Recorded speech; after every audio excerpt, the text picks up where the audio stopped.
வாங்க உங்க பிசினஸ்க்கான உத்யம் ரெஜிஸ்ட்ரேஷனை பத்தி சிம்பிளா ஸ்டெப் பை ஸ்டெப்பா பார்க்கலாம். நீங்க ஒரு தொழில் முனைவோரா இல்ல சின்னதா ஒரு பிசினஸ் பண்றீங்களா? அப்போ இது உங்களுக்கு தான். இதுல முதல் முறையிலே எப்படி இத கரெக்டா பண்றதுன்னு முழுசா தெரிஞ்சுக்கலாம். ஏன்னா நிறைய பேர் பண்ற சின்ன சின்ன தவறுகளால வர பெரிய பிரச்சனைகளை நாம ஈஸியா தவிர்க்கலாம். உங்க பிசினஸை எம்எஸ்எம்இயா அங்கீகரிக்க இதுதாங்க அரசாங்கத்தோட அதிகாரப்பூர்வ பதிவு முறை.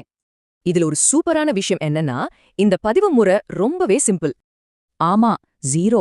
நீங்க எந்த டாக்குமெண்ட்டையும் அப்லோட் பண்ணவே வேண்டாம். எல்லாமே ஆன்லைன் தான்.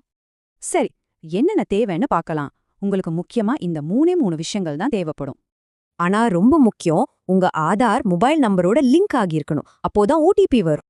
சிஸ்டமே உங்க பேன், ஜிஎஸ்டி டீடைல்ஸை இன்கம் டாக்ஸ், ஜிஎஸ்டி போர்ட்டல்ல இருந்து நேரடியா எடுத்துக்கும்.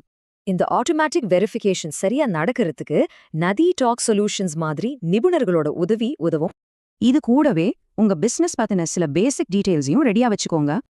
அப்புறம் உங்க தொழில் வகைக்கான என்ஐசி கோட், முதலீடு மாதிரி சில ஆபரேஷனல் டீடைல்ஸும் வேணும்.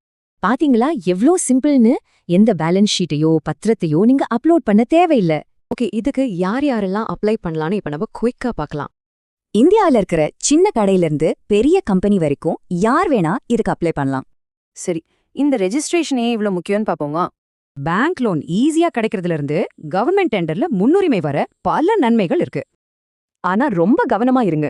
நாம கண்டிப்பா தவிர்க்க வேண்டிய சில பொதுவான தவறுகள் இருக்கு. முக்கியமா investment details, NIC code, PAN number இதெல்லாம் ஒரு முறைக்கு 2 முறை செக் பண்ணுங்க. ஞாபகம் வச்சுக்கோங்க, உங்க டர்ன் ஓவர் மாறும்போது உங்க ரெஜிஸ்ட்ரேஷனையும் மறக்காம அப்டேட் பண்ணிடுங்க. இந்த ப்ராசஸை சிம்பிளா முடிக்கணுமா? எம்எஸ்எம்இ நன்மைகளை முழுசா அடையணுமா?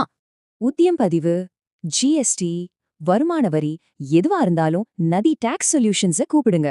நம்பர் 9500 274 81.